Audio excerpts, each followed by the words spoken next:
Amen. So for those of you who don't already know EBASE, we're really excited to be hosting this teach-in tonight. We are a community labor faith alliance with a 12-year history of working on economic justice here in the East Bay. You know, we're here tonight because all eyes are on the Port of Oakland, not only because of Occupy Oakland's shutdown of the port last November, but also because of Occupy's call to shut down the port on Monday. I want to introduce our co-MC, who is Nicole Lee. She is a West Oakland resident and also the leader of the Urban Peace Movement. My name is Nicole Lee, and I feel very honored and blessed to be here with you all tonight. First of all, I just want to give it up to you guys because this forum, this town hall meeting was called like less than a week ago, I believe, and so I'm just really amazed that we have a packed house here tonight, so please give yourselves a round of applause. I myself am a fourth generation Oaklander. I grew up here, and I've lived for the past 15 years in a neighborhood that's known as the Lower Bottoms, and that neighborhood is adjacent to the Port of Oakland. And so my family is actually originally from Oakland, Chinatown. So my family is from 7th Street. I live off of 7th Street now. And so for generations, I think, you know, we've all seen both the challenges and the opportunities that the Port of Oakland presents this community. There's a lot of information we're going to hear. We're going to hear from speakers, people who have various relationships to the port, residents of Oakland. And the first person is Zach Goldman, who's an organizer with Change to Win. And he's going to give us a little bit of sort of the basics about how the Port of Oakland works. Good evening. My name is Zach Goldman. I am with the Change to Win Labor Federation and the Coalition for Clean and Safe Ports.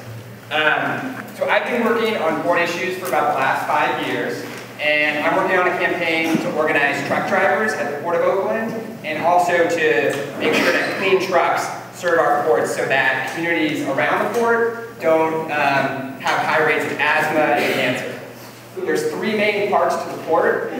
The first part of the port is the seaport. The second part is the airport. Then there's the real estate. There's almost 900 acres that the Port of Oakland manages on behalf of the public. Sometimes they do it well, sometimes not so much. The port makes money from all the people that use its facilities. So tenants at the airport, airlines pay the port to be there as passengers. When we fly out of Oakland, there's a little charge on our ticket. That money goes to the port. The shipping companies, they pay to rent terminal space where the cargo is loaded and unloaded. So in 2010, the port earned from their operations $285 million. The first thing the port does with its money is pay its bondholders. The Port of Oakland is in debt to the tune of $1.4 billion. So a lot of the money that comes in goes to pay off the interest and the principal on that debt. I've been driving at the port for about 7 years now, and we don't get paid by hourly, which mostly I work 60 to 70 hours a day, a week. Yeah, we work 60 to 70 hours a week, and somewhere 30 to 25,000 a year. That's pretty low for a truck driver. I got 2 kids, and I used to live in Fremont, but because of the hardship, I moved to Dixon with the family. So I drive from here to Dixon every day, pretty much. Someday there are some time that I take the truck. The company lets me to use that. The ILW is the International Longshore Warehouse Union, and I happen to be in the W. I'm a warehouse. I'm actually a factory worker, but I'm the secretary treasurer of the local for some time now.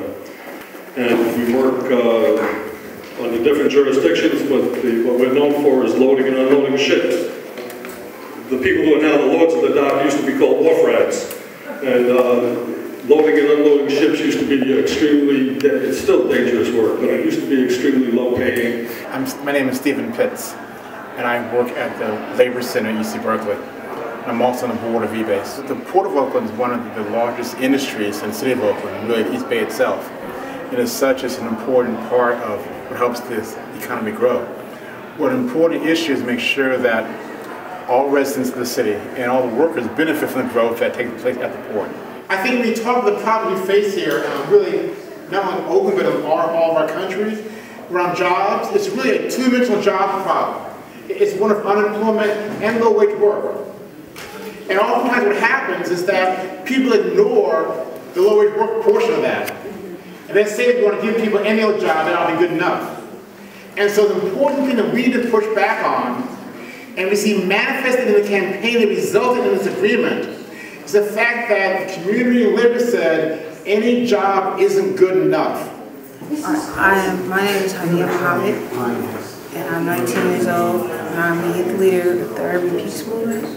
My organization, the Urban Peace Movement, basically are campaigning to get the port back on track and basically have fair jobs and get the port's company to ban the box so criminals or people who have a felony will have a fair chance on getting a job. And we're basically trying to stop the violence in Oakland because I'm living in West Oakland, seeing a lot of violence, and more jobs, there'll be less violence and less worries on the streets. This is a struggle that has been going